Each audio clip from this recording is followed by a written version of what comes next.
trop loin, je crois.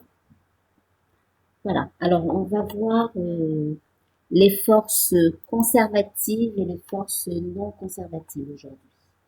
Alors, qu'est-ce que c'est qu'une force conservative ou une force qui dérive d'un potentiel?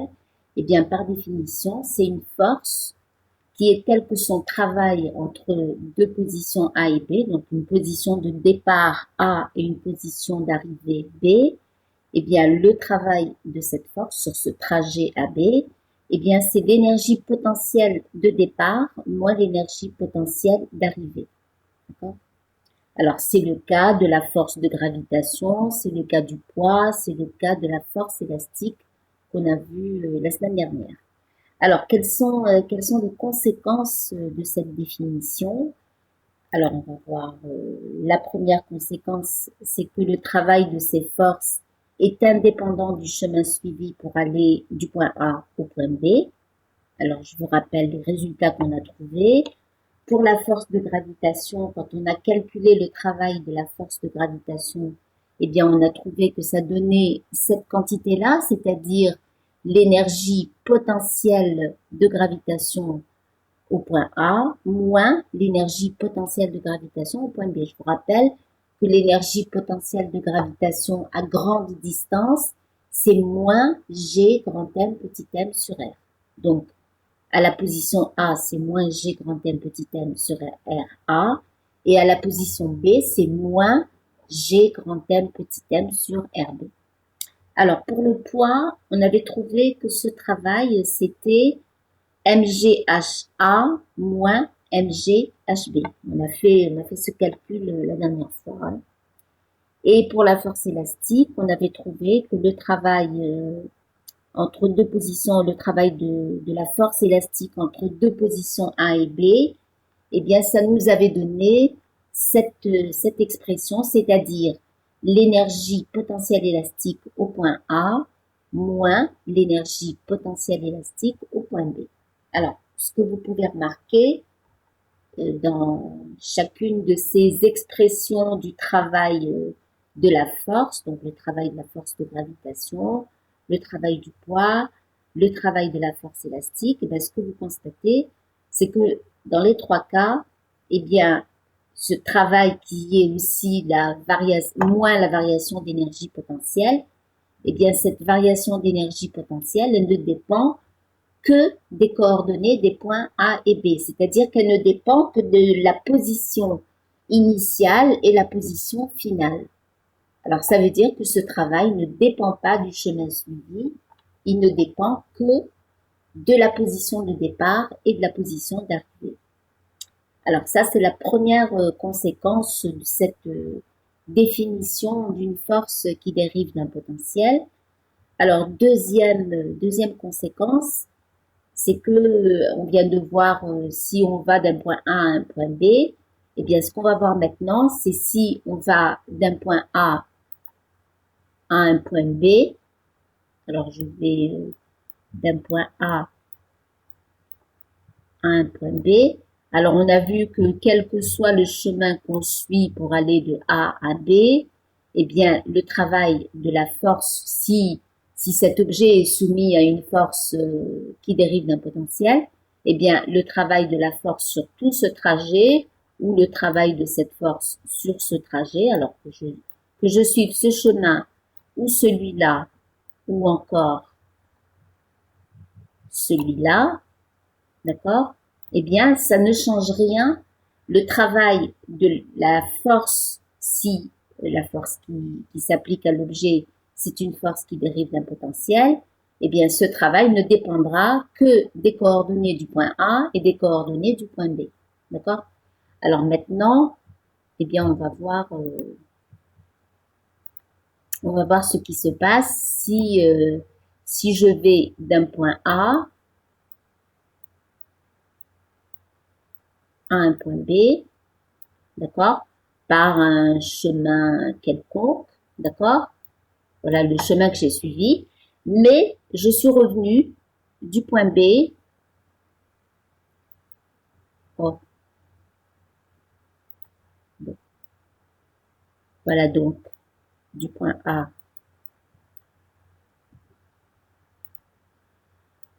va y arriver quand même. Alors, du point A au point B, et puis, en passant par un autre chemin, je vais aller du point B au point A. D'accord? Donc, j'ai suivi un premier trajet pour aller de A à B, et puis un deuxième trajet pour aller de B à A. Alors, si cette trajectoire est fermée, eh bien, si la force dérive d'un potentiel, je vous rappelle que j'écris que le travail, c'est l'énergie potentielle de départ moins l'énergie potentielle d'arrivée. Qu'est-ce que je vais avoir? Eh bien, mon point de départ, c'est le point A, d'accord? Et mon point d'arrivée, c'est le point A. Donc, peu importe le chemin que j'ai suivi, je suis partie du point A et je suis revenue au point A. Alors, qu'est-ce que je vais avoir comme travail? Eh bien, le travail va être nul puisque je vais écrire, puisque c'est une force qui dérive d'un potentiel, énergie potentielle de départ moins énergie potentielle d'arrivée, je vais avoir 0. Alors, qu'est-ce qui s'est passé entre-temps? Eh bien, ça veut dire que j'ai eu un travail positif sur une partie du trajet. Alors, un travail positif, eh bien, ça veut dire que l'énergie cinétique a augmenté. Et un travail négatif sur le retour vers le point A, donc de l'énergie cinétique qui a diminué, ou l'inverse, hein, c'est pas obligatoirement dans cet ordre-là. Alors, on va tout de suite voir un exemple. Le mouvement d'un projectile que vous lancez sur la verticale, donc vous lui donnez une vitesse initiale vers le haut, une vitesse verticale. Alors, qu'est-ce qui va se passer? Pendant la montée, eh bien, je vais avoir le travail qui va être négatif puisque la force qui est le poids est vers le bas et le déplacement est vers le haut puisque je suis pendant la montée. Vous voyez bien que tous les produits scalaires P, D, L pendant toute la montée seront tous négatifs. Donc, donc toutes les petites variations d'énergie cinétique seront négatives. Ça veut dire que l'énergie cinétique diminue pendant toute la montée du projectile. Maintenant, si je regarde pendant la descente. Alors, c'est toujours sur la même trajectoire. Hein. J'ai fait un aller et un retour. J'ai dessiné à côté pour pouvoir dessiner les vecteurs P et dl. Alors, cette fois-ci, eh bien, le déplacement, il est dans le sens de la force. Donc, le travail élémentaire FdL, c'est PdL. Ben, il sera toujours positif puisque ça sera le module de P par le module de dl par le cosinus de 0. D'accord? Alors qu'ici, c'était le module de P par le module de dl par cosinus pi. C'est pour ça que le travail était négatif. Alors ici, j'ai un travail qui est positif. Donc j'ai, pendant la montée, un travail négatif, donc une énergie cinétique qui diminue. Alors vous vous rappelez qu'au sommet de la trajectoire, eh bien la vitesse est nulle puisque j'ai lancé sur une verticale. Hein. Au sommet de la trajectoire, la vitesse est nulle. L'objet va redescendre vers la Terre avec une vitesse qui va aller en augmentant. Donc c'est logique que je trouve que pendant la descente, l'énergie cinétique augmente. Mais au bout du compte, entre la position de départ et la position d'arrivée, je suis partie du point A et je suis revenue au point A, eh bien le travail du poids est nul, c'est comme si c'était rien passé. D'accord? Alors, troisième conséquence, c'est que alors ça c'est la définition de la force qui dérive d'un potentiel, donc son travail entre deux positions A et B, c'est son énergie potentielle de départ moins son énergie potentielle d'arrivée. Eh bien, le théorème de l'énergie cinétique me permet de calculer le travail de la résultante des forces appliquées à l'objet. Or, si la seule force qui s'applique à l'objet, comme ici, la seule force qui s'applique, c'est le poids, eh bien, je peux écrire que ce travail, c'est aussi la variation d'énergie cinétique. Donc, l'énergie cinétique à l'arrivée, moins l'énergie cinétique au départ. Et comme il s'agit du travail de la même force, eh bien, j'écris l'égalité entre ces deux expressions et j'ai l'énergie potentielle au point A moins l'énergie potentielle au point B égale à l'énergie cinétique au point B moins l'énergie cinétique au point A.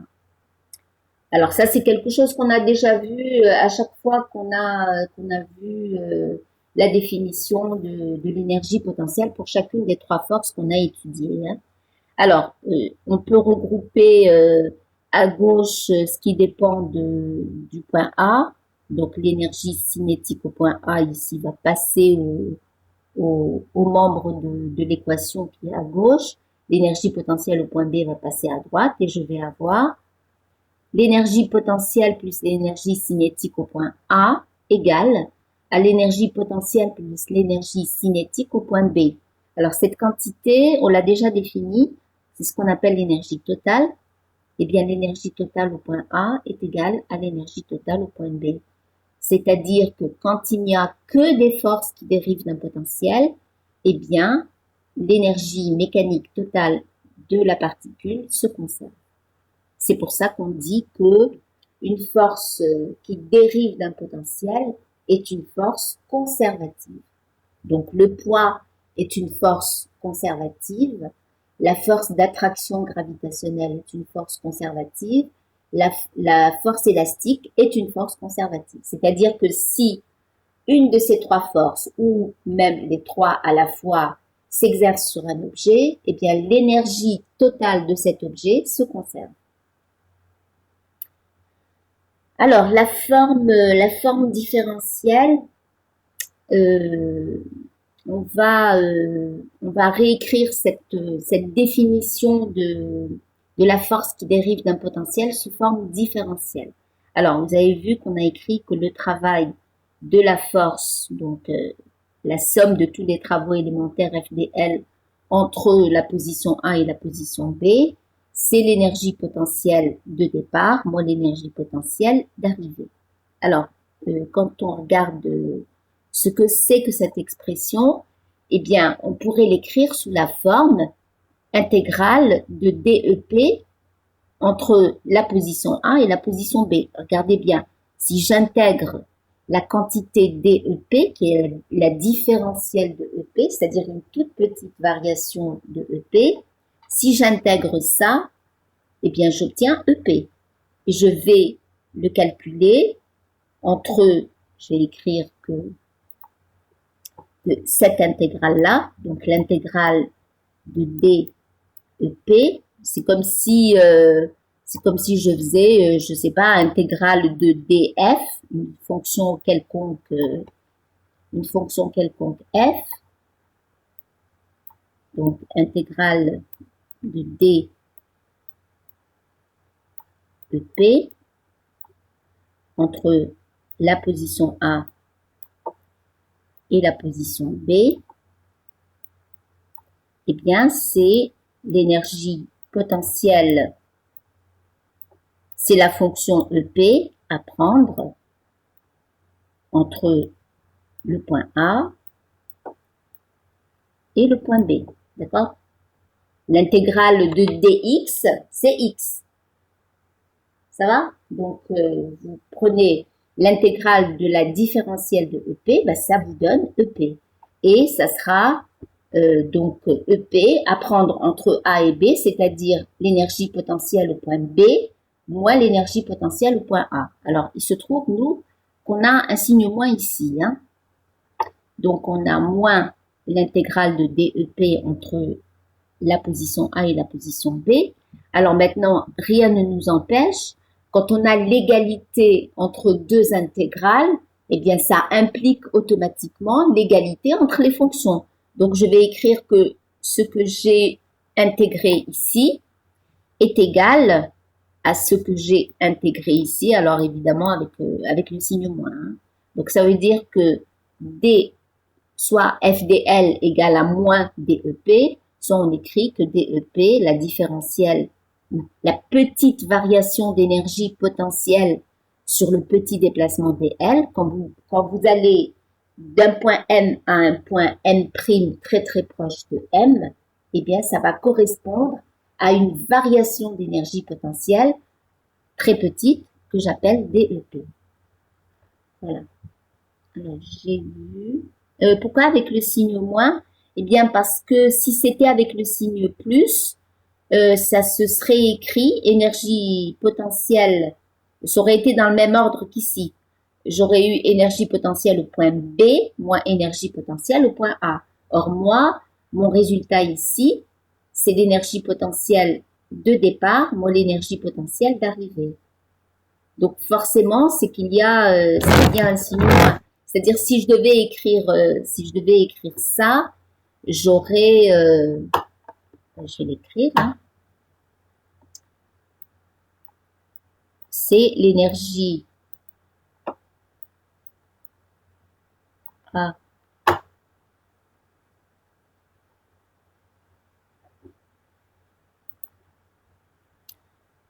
Alors, l'intégrale de DEP, bon, c'est pas grave, je vais le dire oralement. L'intégrale de DEP entre le point A et le point B, ce serait plutôt, si vous partez du point A, voilà, je pars du point A et mon point d'arrivée, c'est le point B et j'intègre la quantité DEP. D'accord? Alors, j'ai dit que c'était EP à prendre entre A et B, c'est-à-dire l'énergie potentielle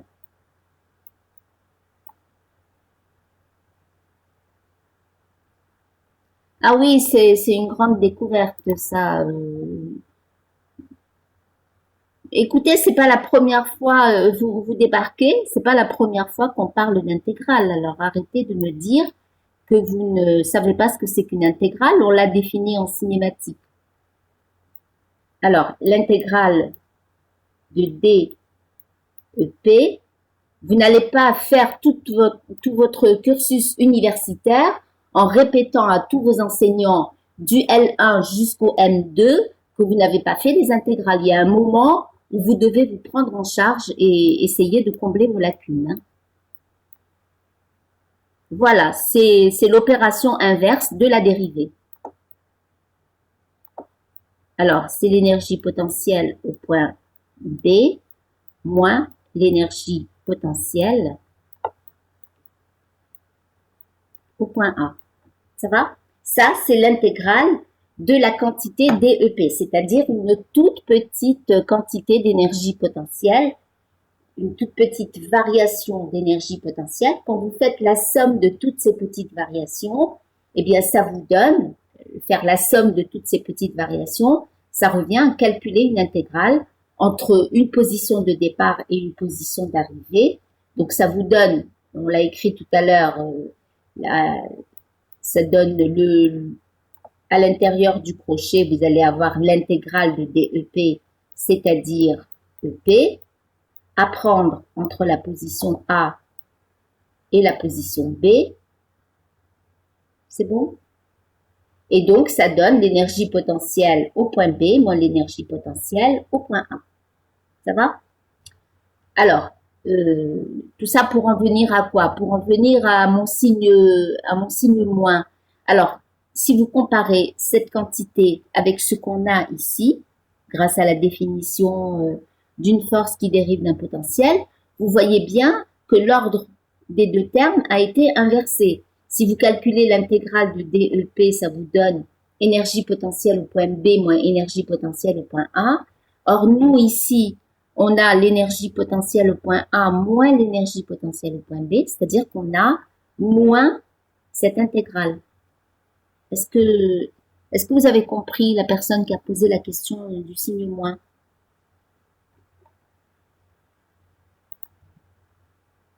D'accord. Okay.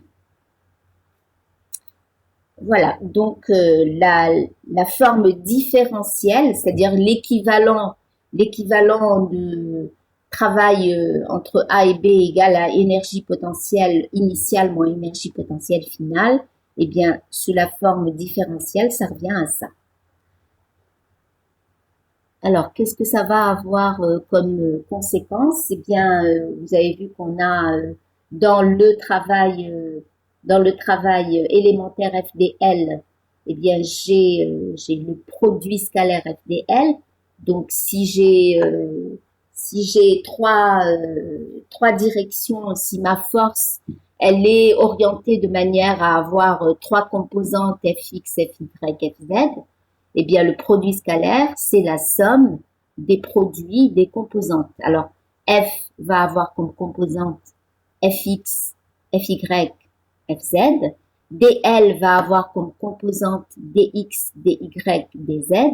Et quand je calcule le produit scalaire FDL, ça me fait fx dx plus fy dy plus fz dz. Alors, d'un autre côté, je vous rappelle que on est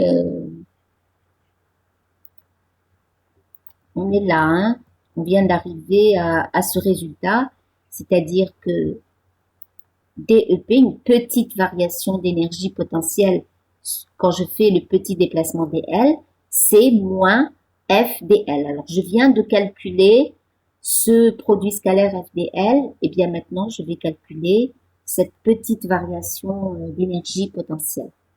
Alors, j'ai mon énergie potentielle, on a vu qu'elle dépend des coordonnées du point, elle dépend des coordonnées x, y et z.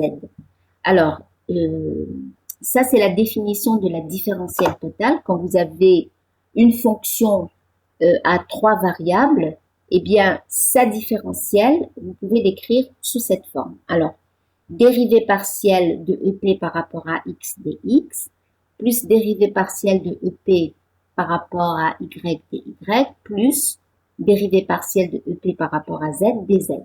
Alors, je vais tout de suite aller...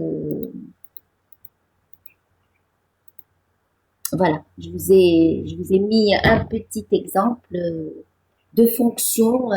Imaginons qu'on ait une fonction f à trois variables x, y et z.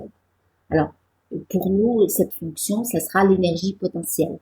Vous vous rappelez que l'énergie potentielle, elle dépend toujours de la position, donc elle va dépendre des coordonnées du point. Alors, imaginons que cette fonction f, ce soit x2, y3, sinus z. D'accord? Donc, elle dépend à la fois de x, de y et de z. Eh bien, la dérivée partielle par rapport à x, elle consiste à faire quoi? Elle consiste à considérer que y et z sont constants et je ne dérive que par rapport à x. D'accord? Le d rond, il veut dire que c'est une dérivée partielle. Je ne dérive que par rapport à la variable x. Alors, qu'est-ce que ça me donne? Je considère y3 sinus z constant, donc je les recopie ici, et je dérive x2 par rapport à x. Donc, ça va me donner 2x. D'accord? Ça, c'est la dérivée partielle de f par rapport à x. Maintenant, je vais calculer la dérivée partielle de f par rapport à y. Cette fois, je considère x et z constants. Donc, je garde x2 sinus z, je ne les touche pas et je vais juste dériver y3. Alors, la dérivée de y3, c'est 3 y2. C'est bon? Ça, c'est la dérivée partielle de f par rapport à y. Alors maintenant, dernière dérivée partielle, je vais calculer la dérivée partielle de f par rapport à z. Alors cette fois, je considère x et y constants et je dérive par rapport à z. Donc, je vais dériver sinus z par rapport à z. Ça me donne cosinus z. Est-ce que vous avez compris ce que c'est qu'une dérivée partielle?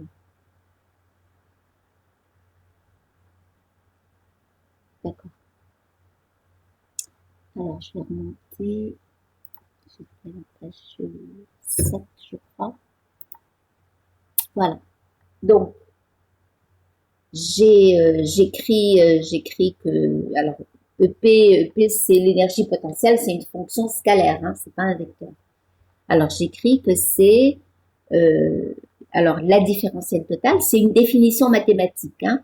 Quand vous cherchez la différentielle d'une fonction à trois variables x, y et z, eh bien, c'est donné par cette expression, c'est-à-dire la dérivée partielle de EP par rapport à x dx plus la dérivée partielle de EP par rapport à Y dy, plus la dérivée partielle de EP par rapport à Z dz. D'accord? Et je vous rappelle l'expression à laquelle on est arrivé, c'est que DEP, donc cette variation d'énergie potentielle, égale à moins FDL. Eh bien, ça veut dire quoi? J'identifie.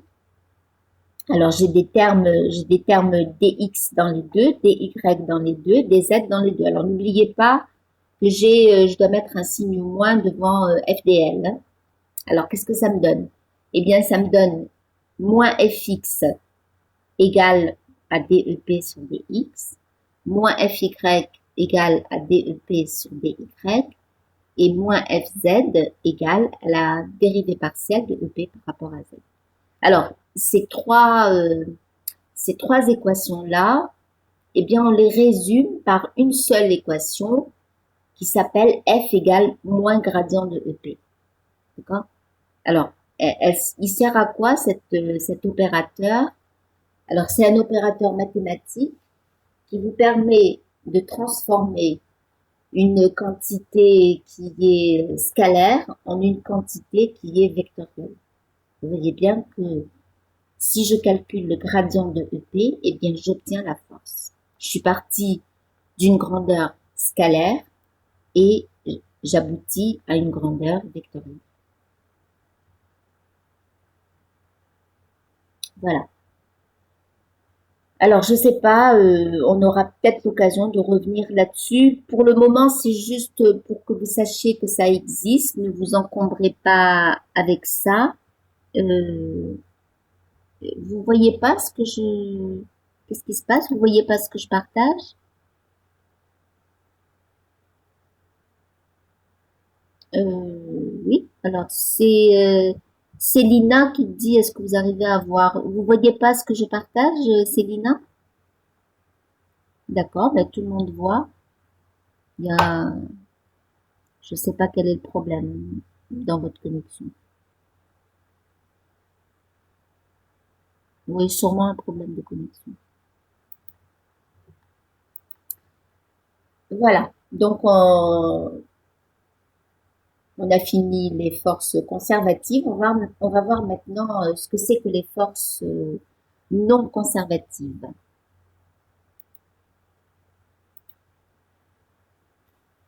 Alors, qu'est-ce que c'est que ces forces non conservatives?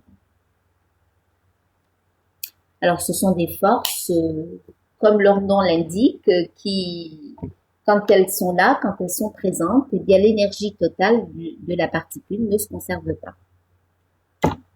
Alors, comme exemple parmi toutes les forces qu'on a étudiées depuis qu'on a commencé à faire de la dynamique, eh bien, il y a une force qui ne dérive pas d'un potentiel, une force qui n'est pas conservative, c'est la force de contact. Alors, on va tout de suite vérifier qu'elle n'est pas conservative. Alors, imaginons que je fasse le trajet du point A au... J'ai un bloc sur un plan horizontal sur lequel, alors, il va y avoir des frottements entre le bloc et le plan. Et je vais faire un trajet du point A au point B. Et je vais faire le retour, vous voyez le sens du mouvement qui est donné par le vecteur vitesse.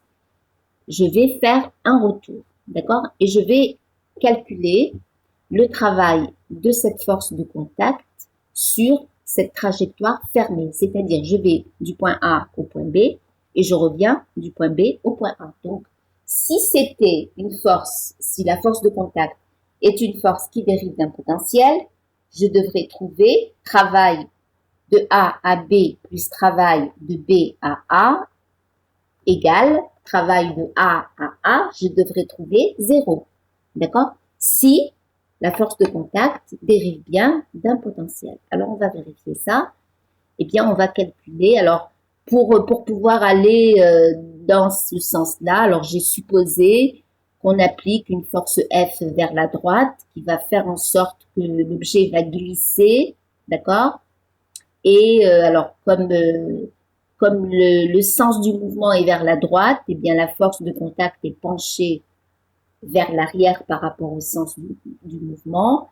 Et ici, au retour, ben, j'applique une force dans l'autre sens pour faire avancer mon bloc vers la gauche. Et à ce moment-là, eh bien, la force de contact s'incline vers l'arrière par rapport au sens du mouvement. D'accord? Alors, on va calculer le travail sur la partie de A à B et on recalculera le travail de C, de B à 1. Alors, de A à B, qu'est-ce qu'on va avoir? Eh bien, ça sera la somme de tous les petits travaux élémentaires CdL. Alors, qu'est-ce que c'est que ce produit scalaire CdL? Eh bien, ça va être, je peux décomposer ma force de contact en une composante C parallèle et une composante C perpendiculaire. Alors, ce qu'on peut constater, alors dl va avoir le sens de V, d'accord? Alors, si vous...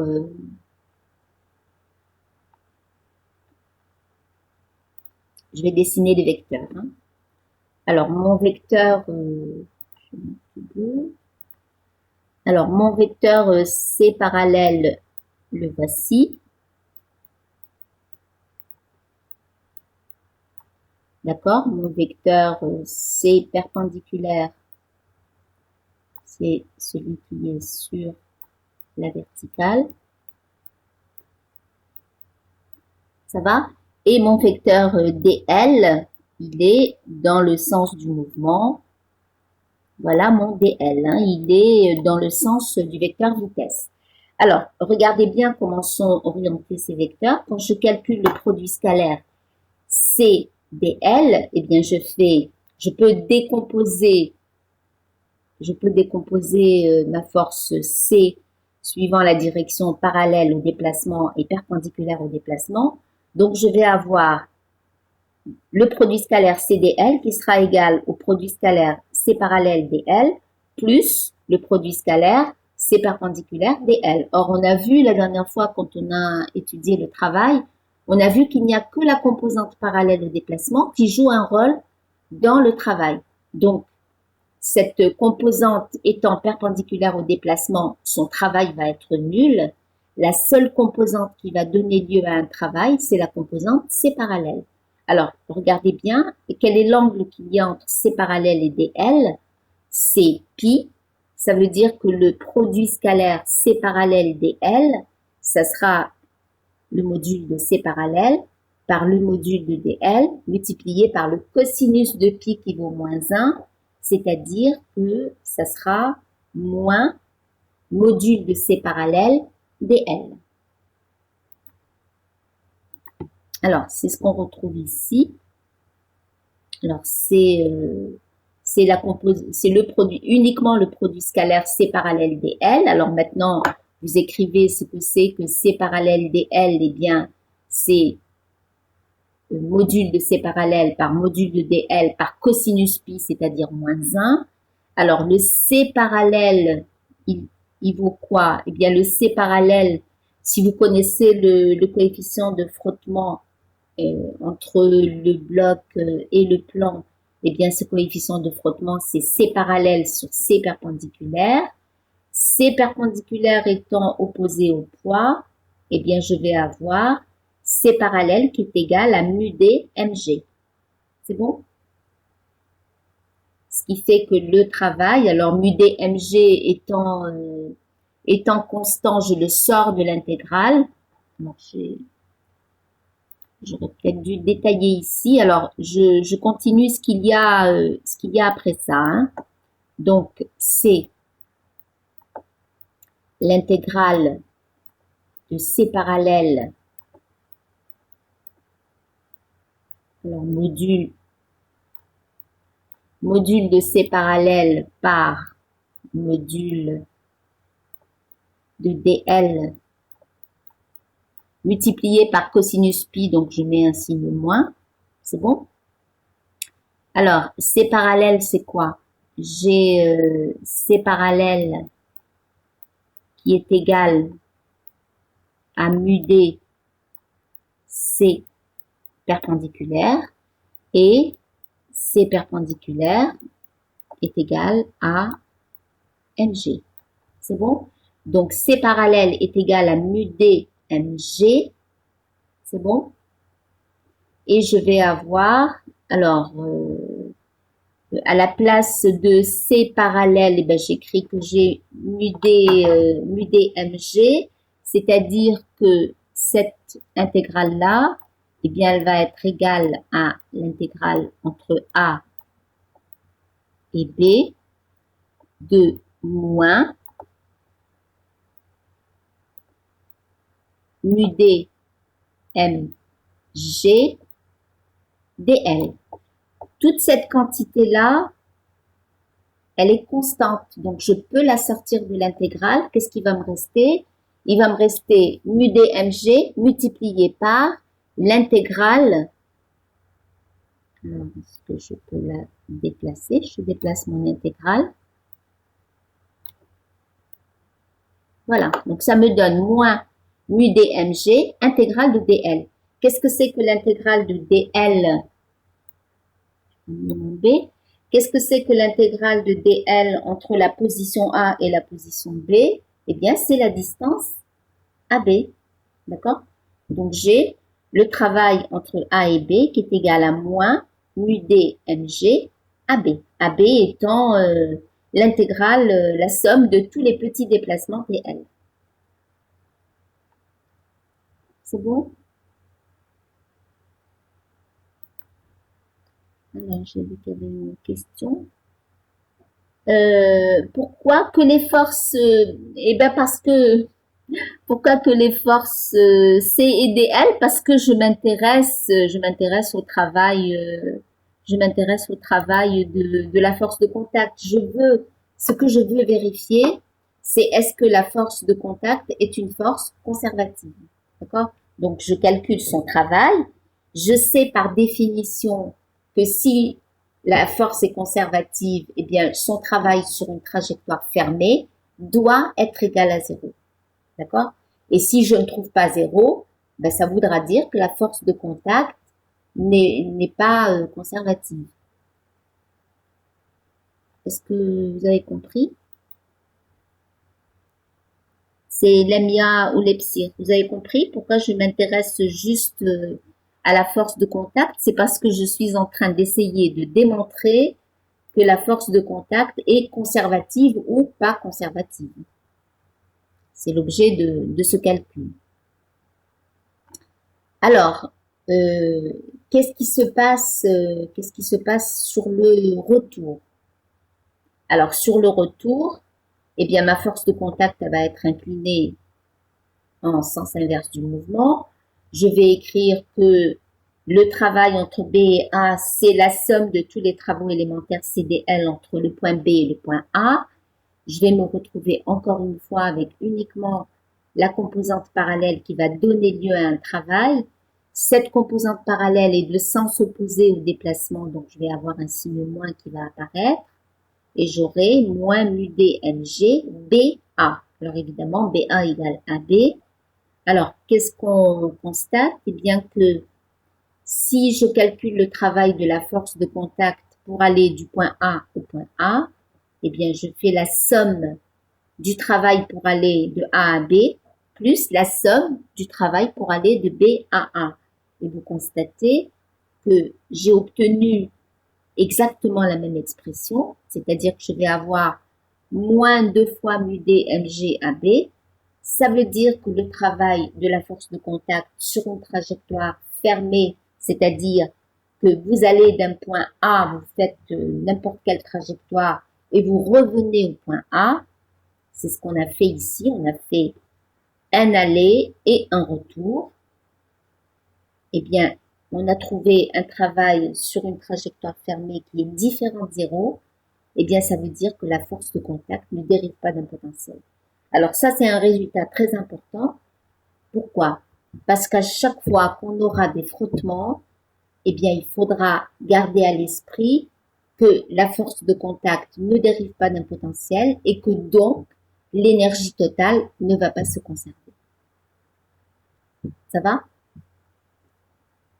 Alors, en résumé, Si vous n'avez dans le bilan de force, quand vous regardez toutes les forces appliquées à votre objet, s'il n'y a que le poids et une force élastique, eh bien l'énergie totale se conserve.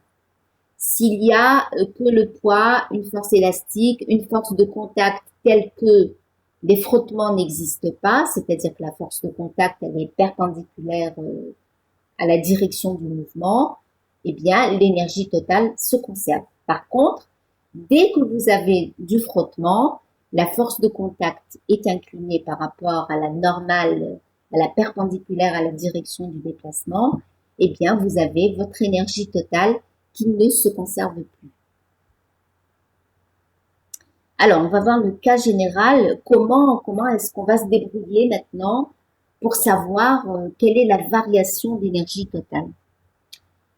Alors, le cas général, on va supposer qu'on a une particule qui est soumise à une force F1 qui est conservative et une force F2 qui n'est pas conservative. Alors, par exemple, ça pourrait être F1 pourrait être le poids et F2 pourrait être une force de contact en présence de frottement. C'est bon? Donc F1 conservative, F2 non conservative et on va calculer le travail de la résultante des forces. C'est bon?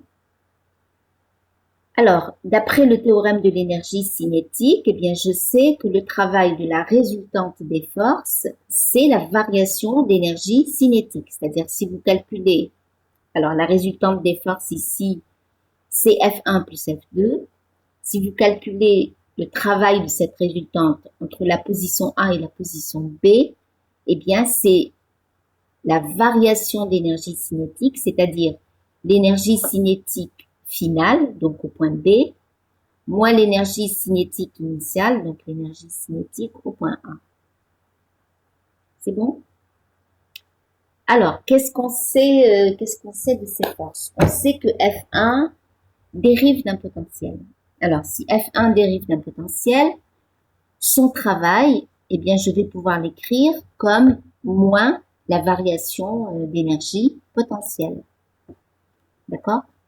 Donc, le travail de la force qui dérive d'un potentiel, ça sera l'énergie potentielle au point A moins l'énergie potentielle au point B. C'est bon? Et je vais réécrire le travail de la résultante des forces en séparant les deux forces. C'est-à-dire que le travail de la résultante, eh bien, c'est le travail de F1 plus le travail de F2. C'est logique. Alors, qu'est-ce que je sais? Je sais que le travail de la résultante des forces, c'est l'énergie cinétique au point B moins l'énergie cinétique au point A.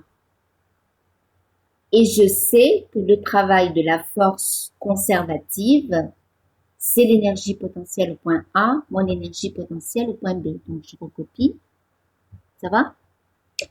Par contre, je ne sais pas du tout ce que vaut le travail de la force non conservative.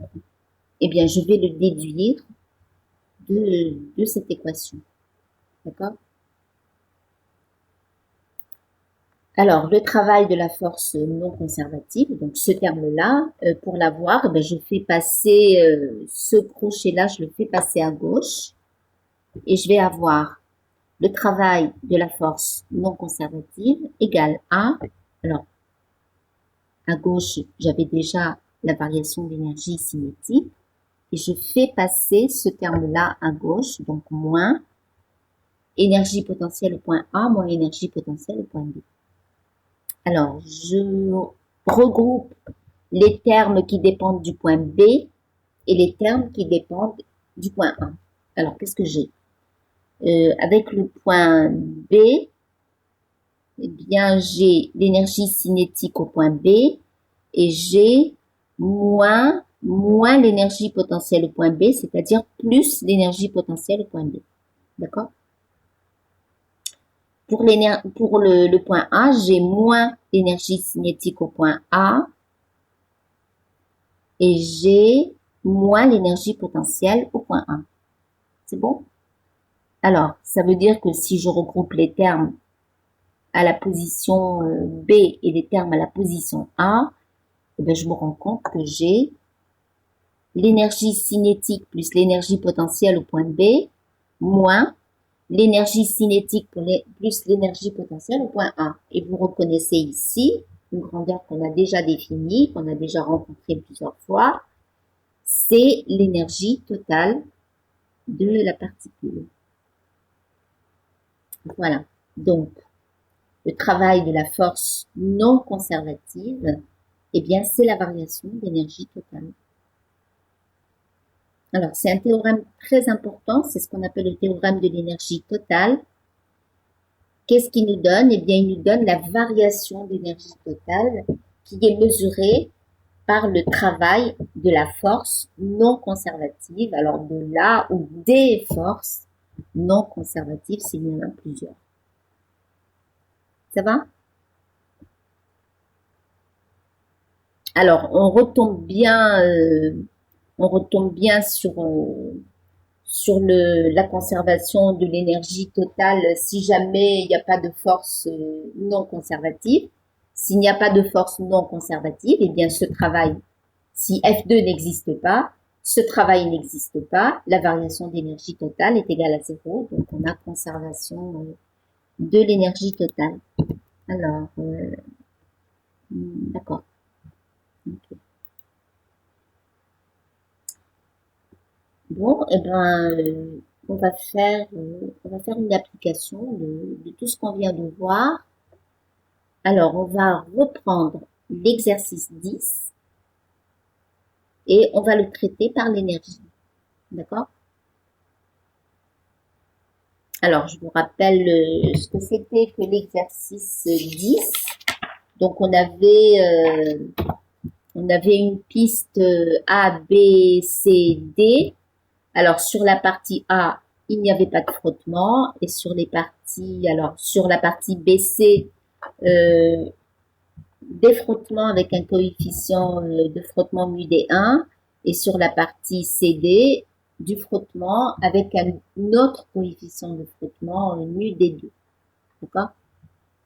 Donc ici, c'est mu D1, ici, c'est mu D2. Ici, il n'y a pas de frottement. D'accord? Alors, la première question ne change pas. On vous avait demandé de représenter les forces. Donc, n'ayant pas de frottement, la force de contact n'a pas de composante parallèle à la direction du déplacement. D'accord? La direction du déplacement, c'est la direction de la tangente ici. Donc, ça veut dire que C n'a pas de composante tangentielle. Sa seule composante, c'est la composante normale. Alors maintenant, question 2. Montrer que la vitesse de m au point grand M est donnée par V égale racine de 2gr sinus θ plus VA carré, VA étant la vitesse au point A. D'accord? Alors, on connaît la vitesse en A, on cherche la vitesse au point M. C'est bon? Alors, on fait quoi? Eh bien, on va, sachant que sur la partie AB, il n'y a pas de frottement, eh bien, on va écrire la conservation de l'énergie totale entre le point A et le point M. C'est bon? Alors, j'écris que au point A, eh bien, j'ai mon objet qui se trouve à la hauteur HA, donc il va avoir une énergie potentielle.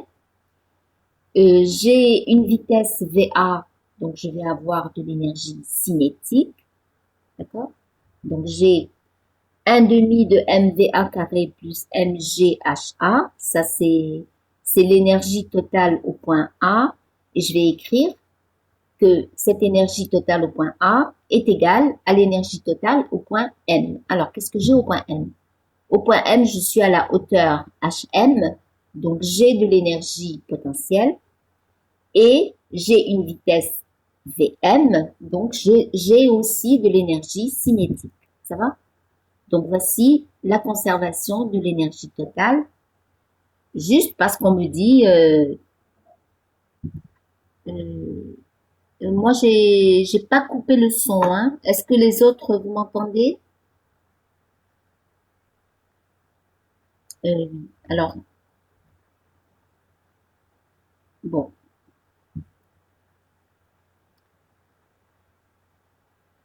Alors, j'écris donc la conservation, sachant qu'il n'y a pas de frottement, l'énergie totale est conservée. Donc, l'énergie totale au point A égale à l'énergie totale au point M. Donc, énergie cinétique plus énergie potentielle au point A égale à énergie cinétique plus énergie potentielle au point M.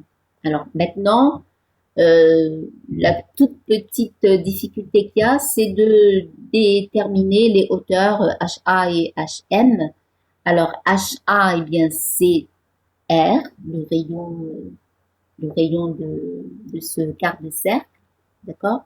Donc HA, c'est R. HM, c'est quoi? HM, c'est R moins cette quantité, d'accord?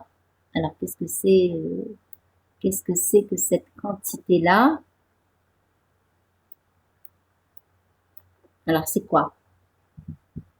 Eh bien, si vous regardez ce triangle rectangle, l'hypoténuse, c'est R, l'angle, ici, c'est θ, et je cherche le côté opposé. Donc, ça, c'est quoi? Eh bien, c'est R sinus θ. C'est bon? Alors, ce que je cherche, je vous rappelle que c'est HM. Donc, je dois faire R, tout ça, donc R moins R sinus θ. Oui, bien sûr, s'il y a des frottements, l'énergie totale n'est pas conservée. Mais on vous a précisé ici que sur la partie AB, il n'y a pas de frottement, donc l'énergie totale est conservée. D'accord? Alors, je continue hein, pour avoir cette hauteur HM. Donc, c'est tout ça moins ça. Donc, c'est R moins R sinus θ. C'est bon? Donc, voici mon équation de conservation de l'énergie totale. L'énergie totale au point A égale à l'énergie totale au point B. Alors, cette distance R moins R sinus θ, c'est HM. D'accord? Et R ici, c'est HA. Alors, qu'est-ce que ça me donne? Alors, MGH, ça s'est simplifié. Je pensais que j'avais détaillé là, donc je reviens à la page précédente. Alors, vous voyez bien qu'ici, je vais avoir MGR moins MGR sinus θ. J'ai un terme MGR ici. J'ai MGR ici et j'ai MGR là. D'accord? Ça veut dire que ce terme et celui-là vont partir et je vais récupérer un demi de MVA carré, ce terme-là ayant disparu, ce terme-là aussi, je vais avoir un demi de MVA carré égale à un demi de MV carré moins MGR sinus θ. C'est bon?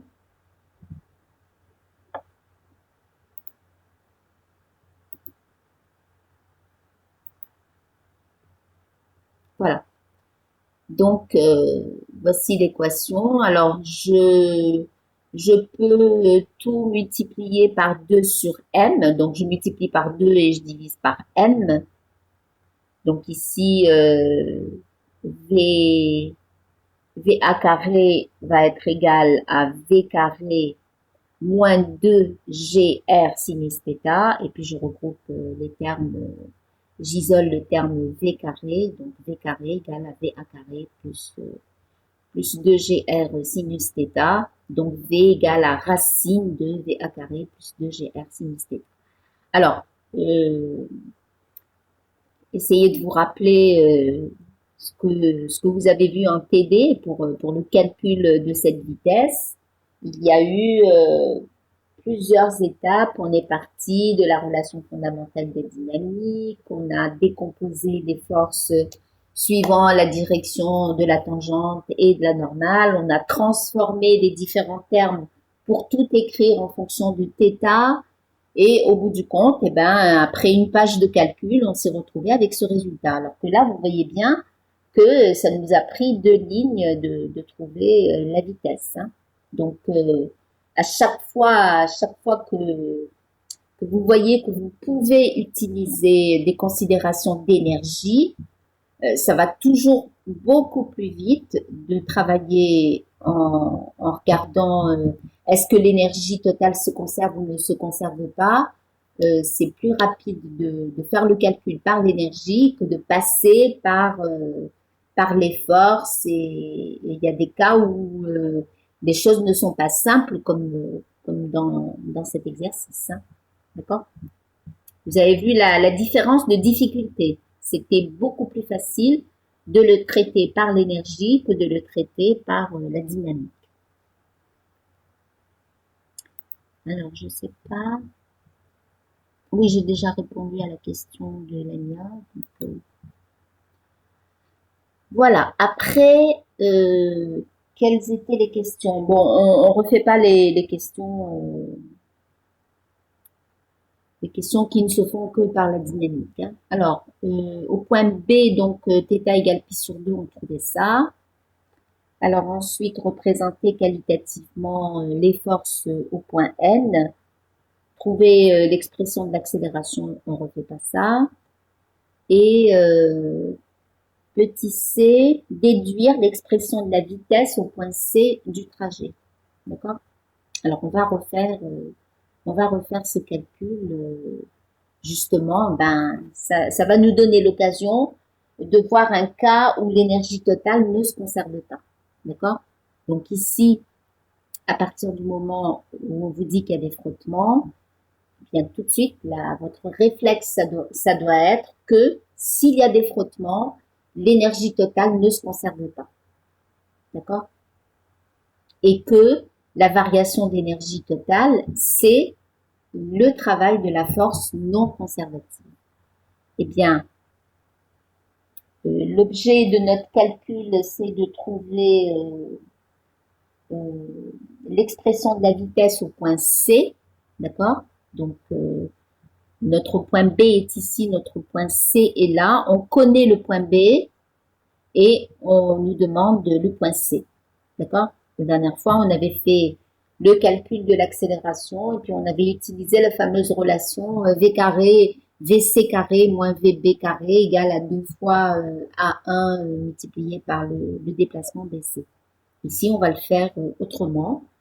Alors, on écrit que puisqu'il y a des frottements, l'énergie totale ne se conserve pas et que la variation d'énergie totale entre le point B et le point C, c'est le travail de la force non conservative. Alors, parmi les forces, qu'est-ce qu'on a comme force? On a le poids qui est une force conservative et la force de contact qui est une force non conservative. Donc, la variation d'énergie totale, c'est le travail de la force de contact. C'est bon? Alors, qu'est-ce qu'on a? On va écrire l'énergie totale au point C. Qu'est-ce qu'on a comme forme d'énergie au point C?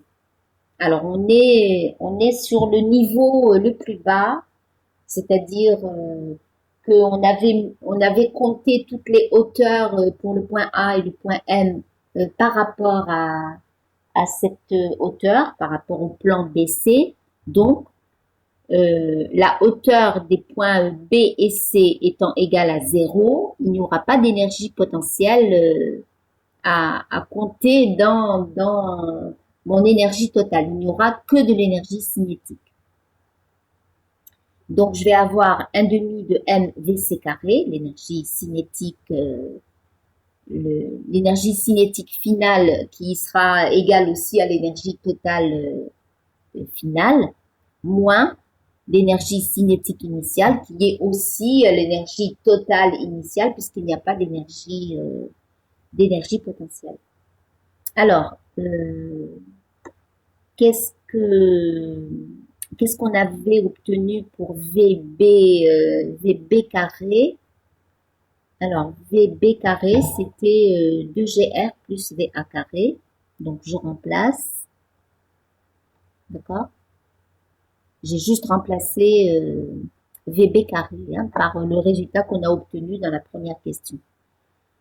Alors, donc, on a calculé notre variation d'énergie totale. On obtient ce résultat. Et maintenant, eh ben, on va calculer le second membre. On va calculer le travail de la force de contact quand je vais du point B au point C. Alors, le travail de la force de contact, eh bien, ça sera uniquement le travail de la composante parallèle, d'accord? Puisque la composante perpendiculaire, elle va me donner un travail qui sera nul. Donc, c'est ce travail de la force de contact, c'est le travail de la composante parallèle au déplacement, donc C parallèle dl.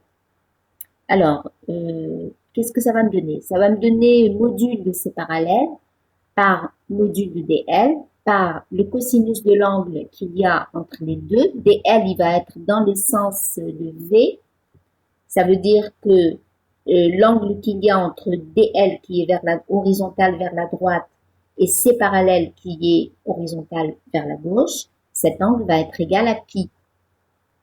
D'accord? Donc, son cosinus, il vaut moins 1. Donc, j'ai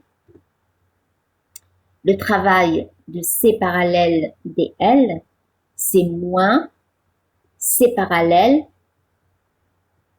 moins l'intégrale de C parallèle dl. Or, C parallèle, c'est mu d1 mg. Alors, ça vient d'où? Ça vient du fait que le rapport C parallèle sur C perpendiculaire, c'est mu d1 et que C perpendiculaire, c'est opposé au poids.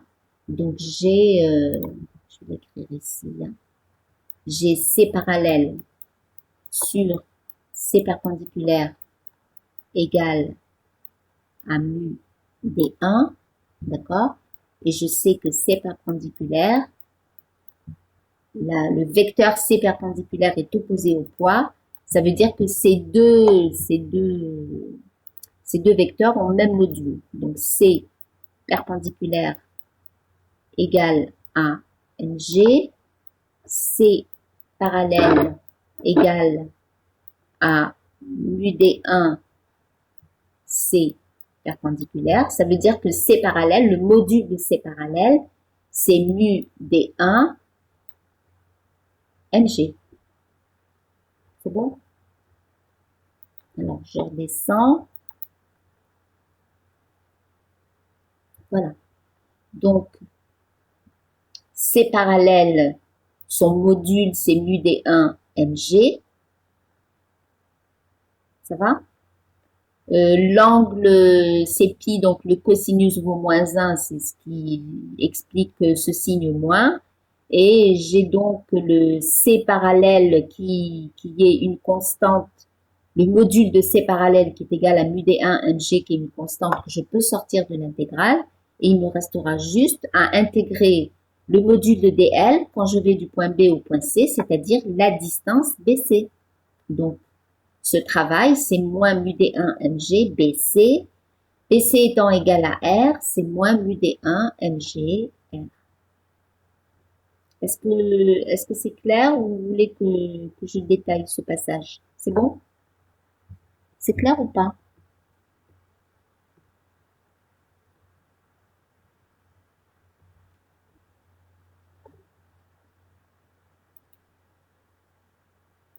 Alors, d'accord. Bon, c'est clair. Ok. N'hésitez pas si vous avez des difficultés, vous me le dites, je peux détailler. Mais si personne, d'accord. Bon, alors, j'ai donc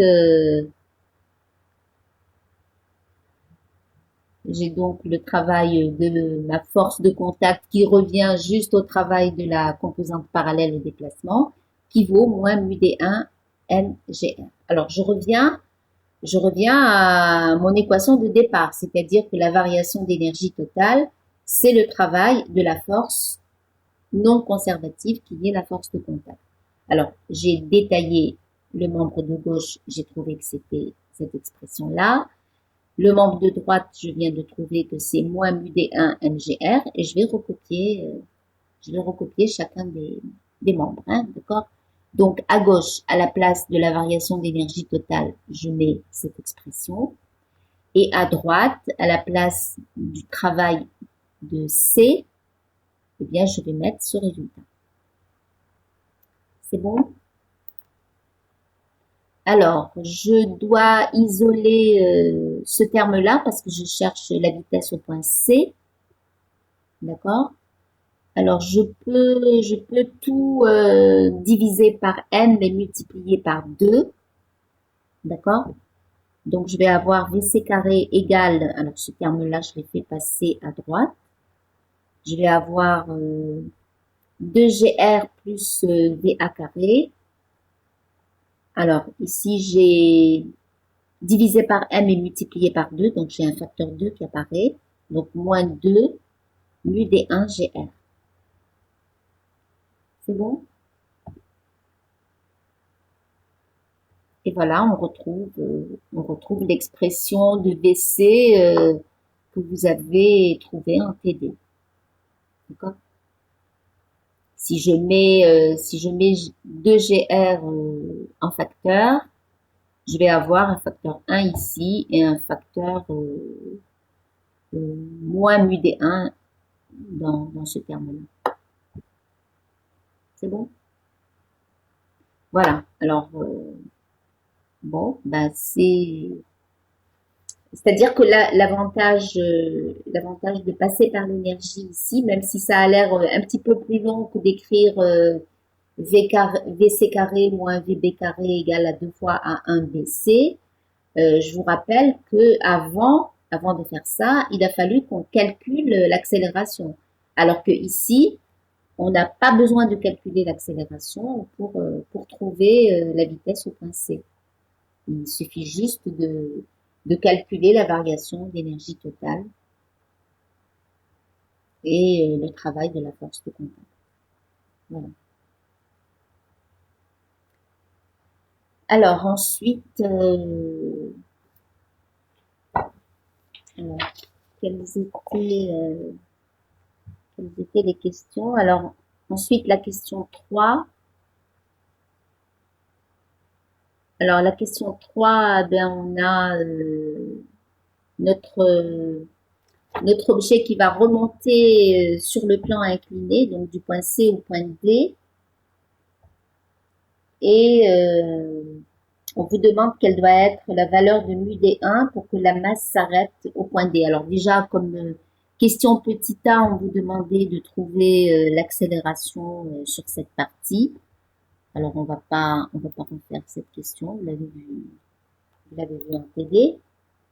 Mais par contre, on va recalculer en passant par l'énergie, on va recalculer la valeur de mu D1 pour que la masse s'arrête au point D. C'est bon? Alors, pareil, sur la partie CD, eh bien, j'ai la force, j'ai des frottements, donc la force de contact avait une composante parallèle. Voici les forces. Hein. Donc, je vais, à partir du moment où il y a des frottements, bien, ça veut dire qu'il y a une composante C parallèle. Donc, obligatoirement, il va y avoir de l'énergie totale qui va être perdue. Donc, on va pouvoir appliquer le théorème de l'énergie totale. Alors, on y va. On écrit que la variation d'énergie totale entre le point C et le point D, c'est mesuré par le travail de la force de contact. D'accord? Alors, on calcule d'abord la variation d'énergie totale. Alors, la variation d'énergie totale, c'est l'énergie totale au point D moins l'énergie totale au point C. Alors, au point D, qu'est-ce que j'ai Je vais revenir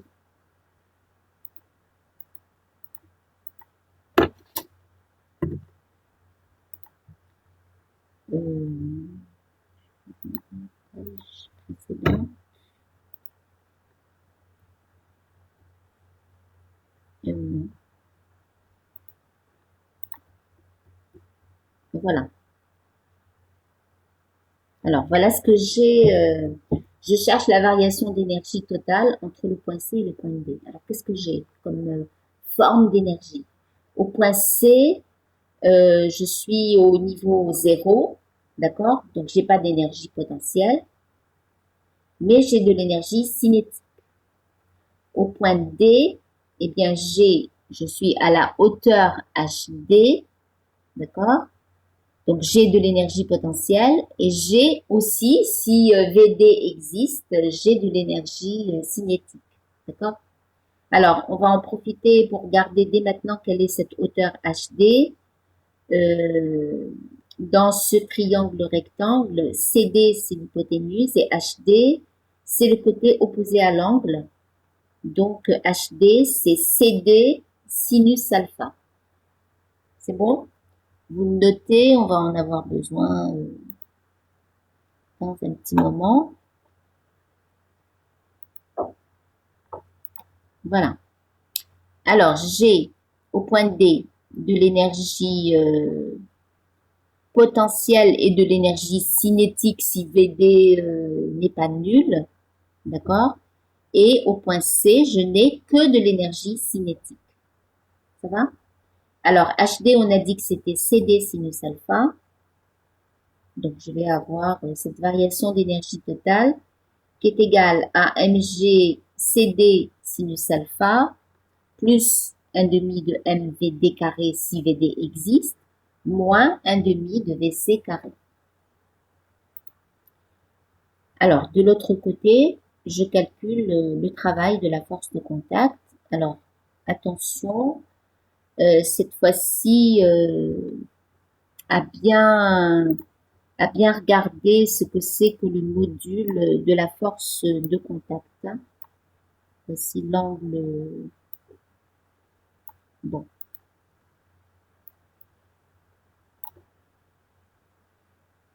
Je n'ai pas la bonne orientation. Voilà mon angle alpha. D'accord? Donc, j'ai ma perpendiculaire. D'accord? Ma force de contact est comme ça. Je suis pendant la montée. Hein. Donc, la force de contact, elle est comme ça. C'est bon? J'ai le poids. Là j'ai tout. J'ai fait comme si la masse était un point. Hein. Et je vais représenter le poids.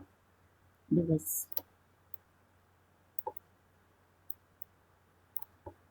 C'est bon? Alors, qu'est-ce que c'est que cette composante qu'est-ce que c'est que cette composante? C'est parallèle. Alors, je la dessine. Voici c'est parallèle. Et voici c'est perpendiculaire.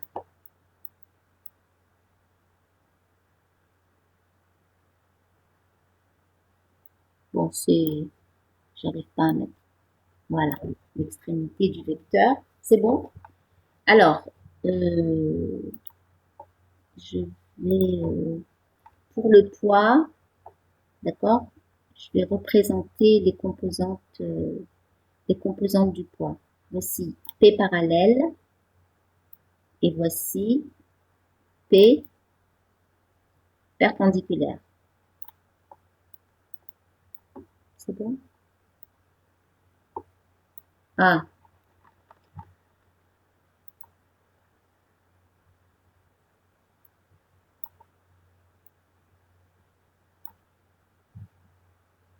alors voici la direction perpendiculaire. Alors, ma force de contact qui a ces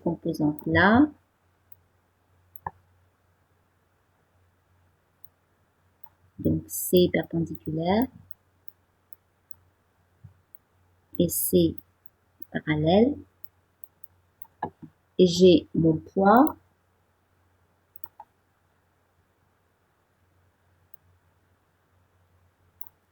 qui a comme composante, alors une composante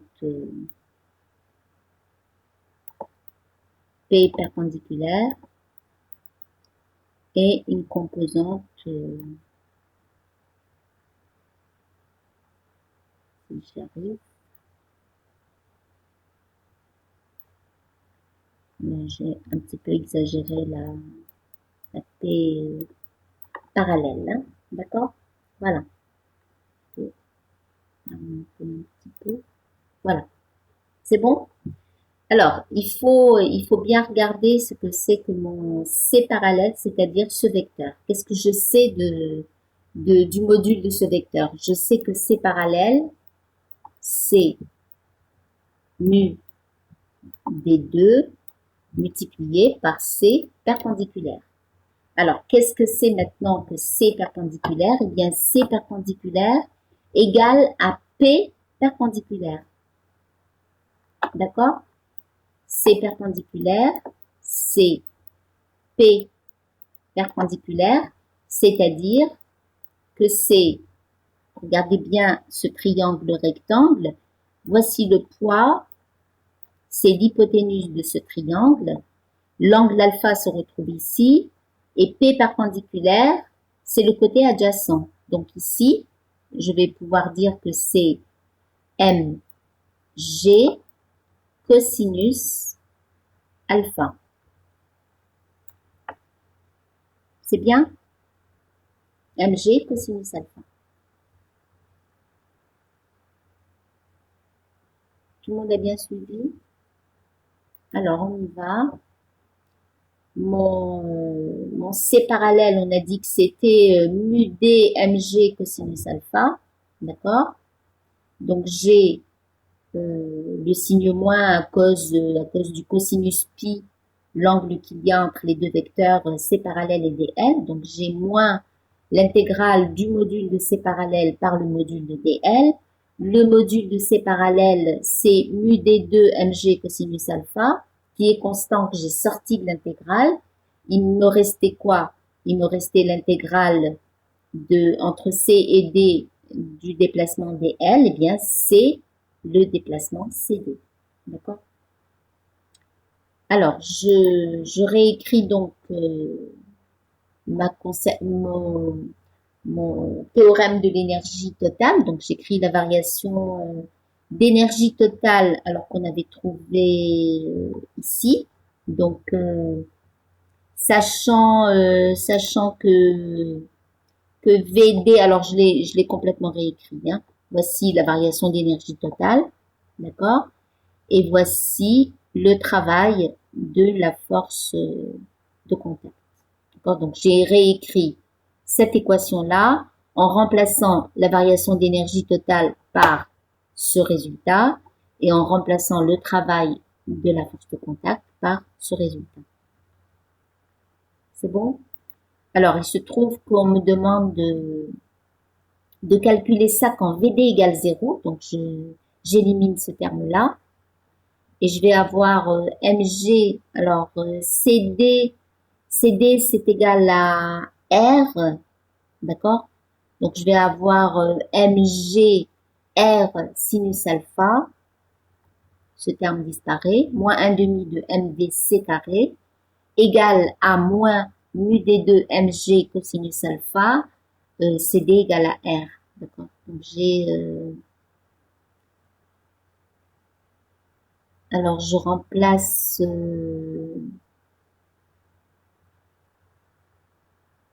alors, qu'est-ce que je remplace? Ah oui, VC, on l'avait calculé dans le cas où VA est différent de 0, et puis on l'a recalculé dans le cas où VA égale 0, ça donnait ce résultat-là.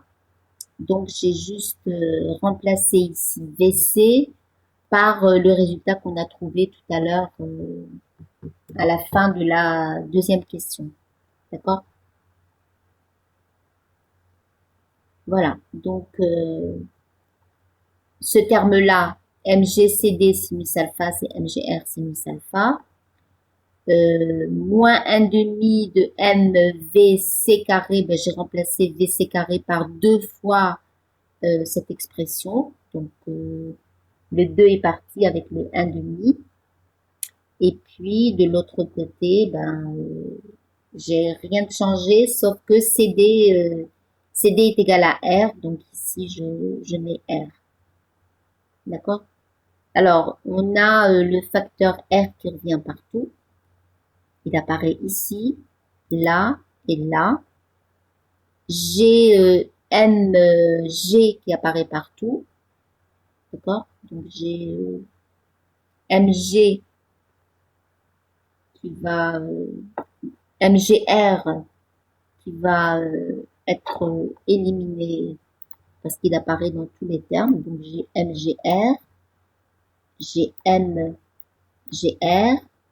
et j'ai MGR parce que CD est égal à R. D'accord? Alors qu'est-ce qu'il me reste? Il me reste alors sinus alpha. J'ai pas besoin, je peux supprimer ce R, hein, ça ne va rien. Donc j'ai sinus alpha, je fais passer ce terme-là à gauche. Donc moins mu D2 cosinus alpha devient plus mu D2 cosinus alpha. Et ce terme-là, je le fais passer à droite. Donc 1 moins mu D1. Donc, alors mu D1, eh bien ça sera, si je fais passer mu D1 à gauche et ce terme-là à droite, eh bien mu D1 sera égal à 1 moins sinus alpha plus mu D2 cosinus alpha et on retrouve le résultat qu'on avait trouvé la dernière fois. Mu D1 est égal à 0,19. Voilà.